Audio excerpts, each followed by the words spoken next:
Hi, I'm Bart Herbison, Executive Director of the Nashville Songwriters Association. And this week, the story behind the song with the legendary Hall of Fame songwriter, my friend Mac Davis, As the Snow Flies in the Ghetto. You know I'm a huge Elvis fan. I do. And you had a pretty good run with the King.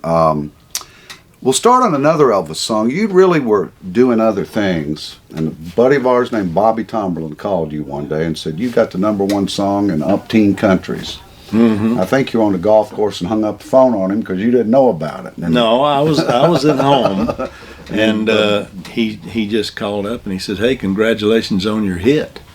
And I said, what hit? And he said, your Elvis record. And I said, what Elvis record? And he said, A Little Less Conversation. And I said, man, that was 35 years ago or something. He said, no, it's #1 in England right now. And I said, you're kidding me. And I didn't know anything at all about it and had no idea. I know that I had seen it in Ocean's 11 in the movie. There's a few the seconds original of version yeah. of it. Yeah, they did a little montage scene and they used it in there. And even that, nobody told me about that. I poked my wife in the ribs and said, hey, that's my song. And she says, well, I'll be. And there it was. And so I thought, well, how could that, I don't understand what's going on. And he said, the remix, it's a remix. And I said, I still don't get it. And he said, well, it was in those Nike commercials for the World Cup soccer match. I said, oh my gosh. And next thing I know, I started hearing it. I saw the commercial, and one thing led to another. It turned out to be one of the biggest hits I ever had. Well, and that's led to Typical of songwriters. Yeah, I was the last guy to find out. Yeah, but you really got back into it hard. You've been spending some time in Nashville. You've got another cool thing going on right now that we'll talk about a little bit later. But you grew up, just like me and everybody else, Elvis Presley. He was the man. Yep. And you wrote one of the greatest songs that's ever been recorded, In the Ghetto. Well, I don't know if that's one of the greatest ever. I know it is, and he thought so too, because Elvis had done all the movies. He wanted something socially relevant. He did 2 of them before he passed. He did that, and later on he did If I Can Dream, and he said that in all the interviews. Mm-hmm. I know the first time he ever heard it, he's like, that's my song. But how did it get created, Mac? Well, it's kind of a convoluted story, but it's a true story. I had been trying to write a song called The Vicious Circle for, seems like, ages. And I wasn't that old enough to be ages. I was in my late 20s.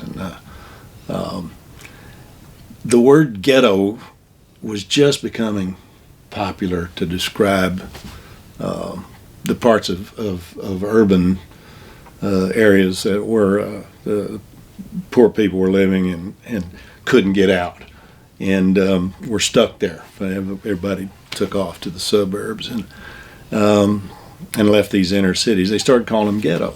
And the Vicious Circle, I grew up with a little kid whose daddy worked with my daddy, and he was a black kid. And he and I, we were good buddies. We were 5 years old, 6 years old, and I remember him being just one of my, my best buddies. But he lived in a part of town that I couldn't figure out why they had to live where they lived and we got to live where we lived. And we didn't have a lot of money, but we didn't have broken bottles every 6 inches. It was a dirt street ghetto where he lived. And at any rate, I'd always wanted to write a song about it, where a kid is born and he doesn't have a male parent, and he falls in with the wrong people and he dies, and there's just another kid comes along and replaces him. It's just a vicious circle. And long story short, I couldn't find anything to rhyme with circle, and it's the old story, oranges. But I was sitting in the office one day. I had this little office that Nancy Sinatra had signed me to her publishing company, and a buddy of mine, Freddie Weller, came over. And Freddie I had known from when I lived in Atlanta, but at this time I was living in California, in Los Angeles. Long story short, Freddie came over and we were fiddling around, and he said, hey, I got this lick that Joe South showed me. And it's really a nice lick, and he played this lick on the guitar and went to, and boy, I just heard, in the ghetto, I didn't say anything. Went home that night And I sat down with that lick and I started singing In the Ghetto. And by about 2 o'clock in the morning, I had written the song. It just wrote itself. I'm sure people have heard that a million times, but the song does. Once it gets going, it kind of writes itself. And once you find your hook, and that's what that was. And of course, I called Freddie up, as I was wont to do in those days, and sung him the song at 2 o'clock in the morning. Woke him up and sung it to him. And there was a long silence, and he said some foul cuss word and hung the phone up on me. And biggest compliment he could have biggest given. compliment. He wasn't upset with me stealing. He was just mad that he didn't get to write part of that song. So, but at any rate, that's how it came about. And Elvis was looking for material. Suddenly, I had written a song called "Memories" for his comeback special, they called it. And Memories was going up the charts, and they just called and said, "You got anything else? Because we're going to go to Memphis and record with Chips Moman." And I had 19 songs on an old reel Wallensack tape recorder that I had put down, just me and a guitar. And the first song on there was In the Ghetto, and the second song on there was Don't Cry Daddy. And they ended up recording both of them for that album, and that they did in Memphis. And all of a sudden, people started talking to me, letting me in the front door. You remember the first time you heard Elvis's record of it? Yes, I do. Tell me about it. Well, I got heard it on the radio, driving down the street, and I heard that. And I remember going, I wish he hadn't have said Ghetto. I wish he'd just said In the Ghetto. But I remember thinking, but that's a typical songwriter, why didn't he just say In the Ghetto instead of In the Ghetto? But it lasted about maybe 5 seconds. And then I realized that I had a huge hit. I knew it was going to be a really, really big hit. So it was just like you. I always get excited the first time I hear a song, and I'm 72 years old now, and I hear something of mine on the radio. I still get excited about it. Now, didn't you buy a car and a TV after you yes, got that I did. check? I got a check from the way the Colonel had it set up. Elvis's picture was on the checks, and Elvis ended up getting publishing on the song, which was the way the Colonel worked it. And it was Elvis Presley music, right. and Elvis's picture was on the check, and then I'd never made more than $12,000 in a year in my life, and I'd been depositing my check in the same bank, my little weekly salary, and I walked in with this big old check with a lot of zeros on it. Is all I'm going to say.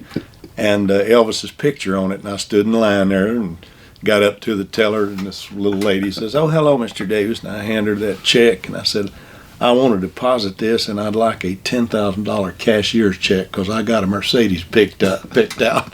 And It was red. I've seen it. It was bright and red. the license cherry plate said ND Ghetto. Yeah, that was my In the Ghetto car.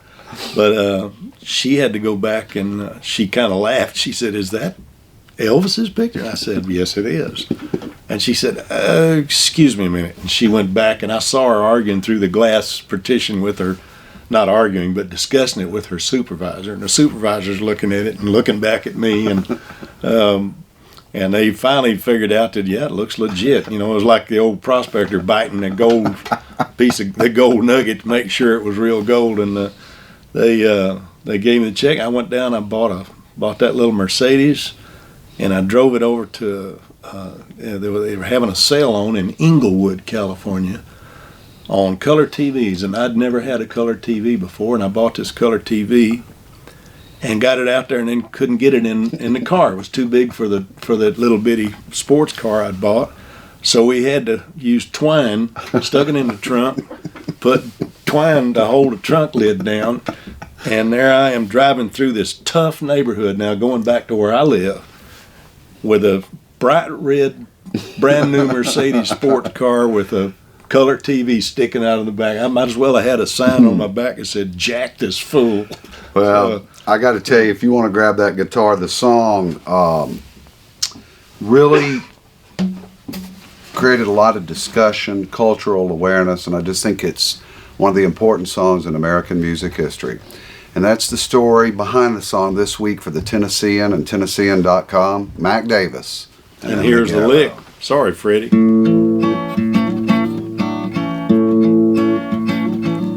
As the snow flies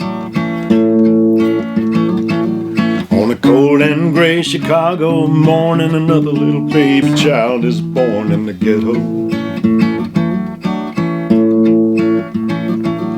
And his mama cries